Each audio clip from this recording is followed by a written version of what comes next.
Next topic है decision table.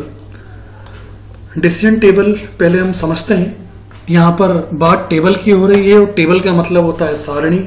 सारणी यानी कि रोज और कॉलम्स का एक समूह, यानी कि लाइनों और कॉलम्स के कॉम्बिनेशन को हम टेबल कहते हैं।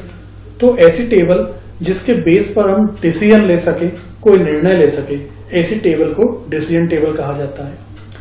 कई बार सिस्टम को डिजाइन करने के बाद यूजर्स को सिस्टम का यूज समझाने के लिए डिसीजन टेबल बनानी होती है।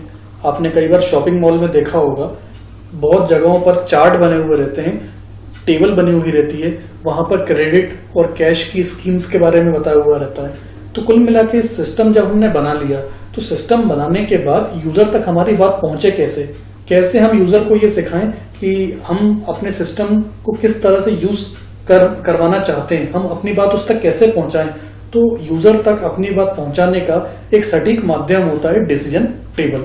और सिंपल सी बात है, एक टेबल बनाना और उसमें सिस्टम से संबंधित जो बात आप यूजर तक कहना चाहते हैं उस जानकारी को लिख देना। देखिए, जानकारी पहुंचाने का एक सीधा सा तरीका होता है लिखित सूचना, कहानी की तरह लिख देना। लेकिन जब सूचना कहानी की तरह लिखी जाती है तो उसे पढ़ने में बहुत ज्यादा समय लग जाता है। बजाय इसके अगर वो जानकारी वर्गीकृत रूप से, क्लासिफाइड तरीके से अगर टेबल के फॉर्म में लिखी जाए तो वो समझने में भी आसान होती है और समझाने में भी आसान होती है। तो कुल मिला के सिस्टम से संबंधित जानकारियां प्रदान करना, सिस्टम से संबंधित व्याख्या करना, अपनी बात यूजर तक पहुंचाना, और वो भी अपनी बात यूजर तक पहुंचाने के लिए स्पेशली जब हम किसी टेबल या सारणी की सहायता लें तो उस सारणी को कहा जाता है डिसीजन टेबल।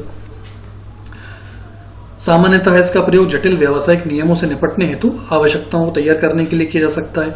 इसके जरिए यह देखना आसान हो जाता है कि शर्तों के सभी संभावित कॉम्बिनेशंस ऑफ कंडीशंस पर प्रचार किया गया है या नहीं। कुल मिला के सरल शब्दों में अगर मैं आपको बताऊं कि अगर हमें अपने सिस्टम से संबंधित कुछ कंडीशंस की व्याख्या करनी हो, कुछ बातों को बताना हो, एग्जाम्पल के लिए मैं आपको एक चार्ट बताता हूं, एक टेबल बताता हूं। इस टेबल में कुछ बातों को बताया गया है कि यदि आप 50 यूनिट से कम क्वांटिटी ऑर्डर करते हैं तो हम ऑर्डर लेंगे या नहीं लेंगे।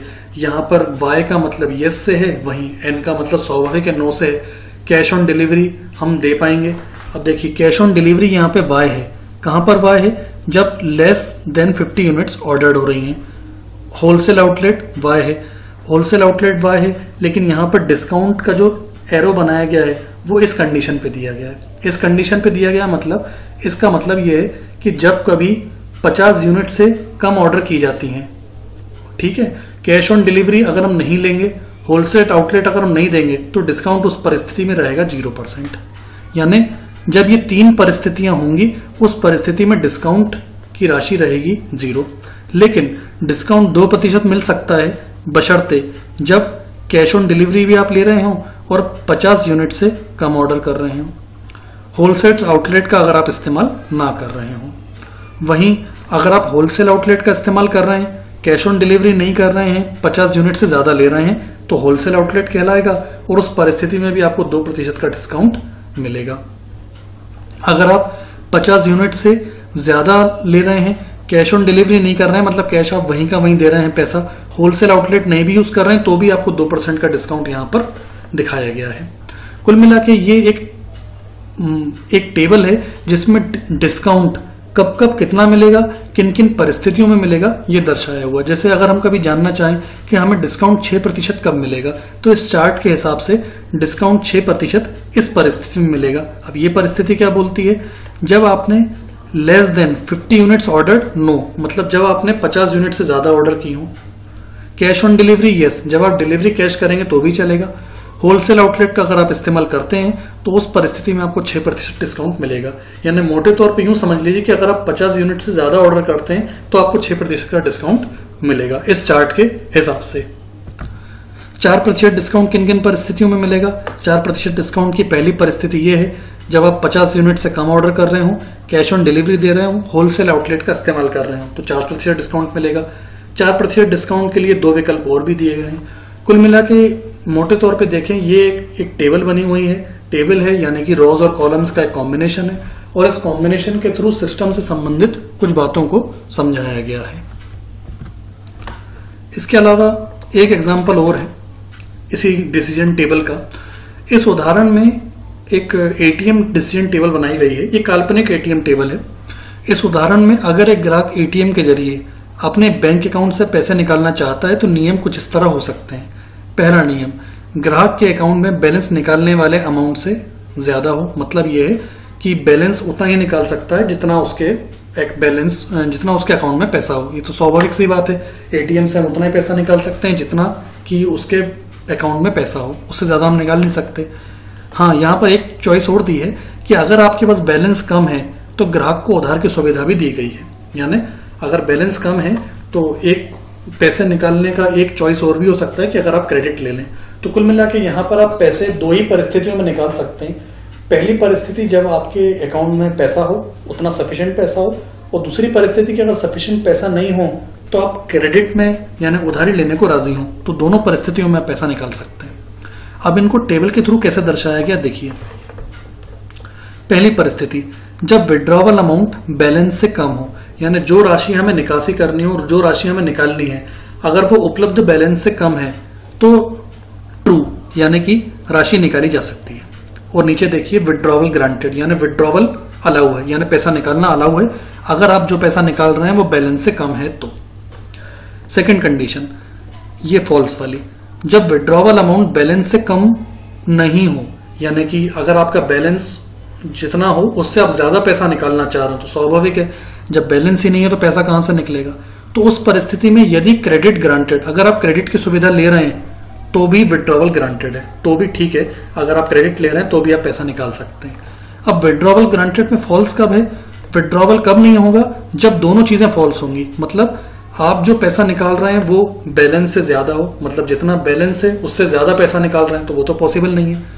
क्रेडिट ग्रांटेड, अगर उधारी की सुविधा आप नहीं ले रहे हैं या कंपनी उधारी की सुविधा नहीं दे रही है तो भी उस परिस्थिति में अब आप विड्रॉवल नहीं कर सकते। यानी अगर निकाले जाने वाली राशि ज्यादा है, उधारी नहीं मिल रही है या नहीं दी जा रही है, जो भी स्थिति है, अगर दोनों फॉल्स हैं तो कुल मिला के पैसा नहीं निकलेगा। तो विड्रॉवल ग्रांटेड केवल दो ही परिस्थितियों में हो सकता है, जब विड्रॉवल अमाउंट बैलेंस से कम हो या फिर विड्रॉवल अमाउंट अगर बैलेंस से ज्यादा है तो क्रेडिट अगर हमें मिल रही हो या क्रेडिट हम लेना चाह रहे हो। तो कुल मिला के इन दो परिस्थितियों में ही पैसे निकाले जा सकते हैं।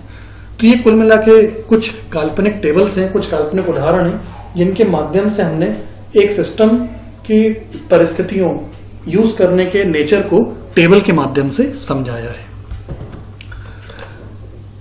डिसीजन टेबल की ही तरह डिसीजन ट्री भी एक तरह का स्ट्रक्चर है। यहां पर मैं एक सिंपल सी बात बता दूं कि जैसे पहले हमने सिस्टम से संबंधित कुछ नीतियों, कुछ पॉलिसीज को टेबल के माध्यम से समझाया, ठीक उसी तरह सिस्टम से संबंधित नीतियों या पॉलिसियों को टेबल के बजाय ट्री बनाकर भी दर्शा सकते हैं। ट्री एक हेराचिकल स्ट्रक्चर होता है। हेराचिकल मतलब होता है पेड़नुमा संरचना, जिसमें पेड़ की भांति पेड़ की तरह शाखाएं निकली हुई होती हैं। मतलब ऊपर रूट रहता है और नीचे की ओर शाखाएं, ब्रांचेस निकली हुई रहती हैं। तो इस तरह का ट्री बनाकर भी हम परिस्थितियों को समझा सकते हैं। यहाँ पर डिसीजन ट्री एक फ्लोचार्ट की तरह होता है, फ्लोचार्ट की तरह का स्ट्रक्चर होता है। जिस तरह ट्री में पत्तियां, जड़ तथा शाखाएं होती हैं, इसी प्रकार यहाँ पर ट्री में लीफ नोड तथा ब्रांचेस होती हैं। डिसीजन ट्री उल्टे पेड़ की तरह होता है। सबसे ऊपर का नोड रूट नोड कहलाता है। जैसे आम तौर पे जो पेड़ होता है तो उसमें शाखाएं रूट्स यानी जड़ें नीचे होती हैं, लेकिन डिसीजन ट्री में रूट ऊपर की ओर होता है और इसमें लीफ नोड नीचे की ओर पत्ते के समान ब्रांचेस दिखाई देती हैं।